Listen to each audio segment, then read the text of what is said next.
BCB নির্বাচন ঘিরে প্রতিদিনই জন্ম নিচ্ছে নতুন বিতর্ক। নির্ধারিত সময় পেরিয়ে জমা পড়ছে মনোনয়ন, খসড়া ভোটার তালিকা থেকে বাদ পড়েছে একাধিক ক্লাব, গঠনতন্ত্র উপেক্ষার অভিযোগও তুলেছেন অনেকেই।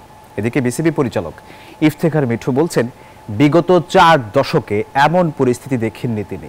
সবশেষে আপত্তি জানিয়ে নির্বাচন কমিশনের কাছে আবেদন করেছে বাদ পড়া ক্লাবগুলো। বিসিবি নির্বাচন নিয়ে চলছে তামাশা।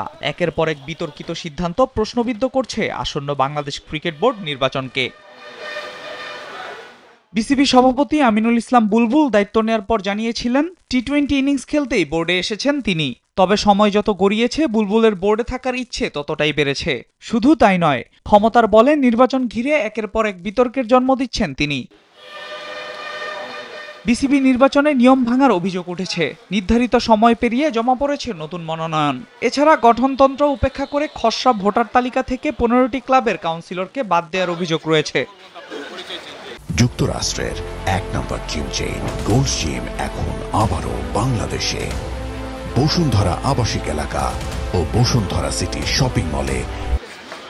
এসব ঘটনায় হতবাক বিসিবি পরিচালক ইফতেখার মিঠু। তিনি জানান, বিগত 40 বছরে এমন পরিস্থিতি দেখেননি তিনি।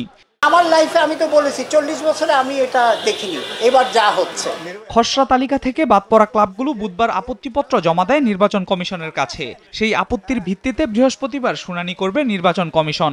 না, এখন তো কথাটা হচ্ছে 15টা টিমের যেটা বলা হয়েছে, আপনার যে ডকুমেন্টেশন, তাদের মতে যেহেতু দুদক একটা ইনকোয়ারি করেছিল, দুদক কিন্তু ক্লিয়ারলি লিখে দিয়েছিল যেটা they recommend for investigation, further investigation.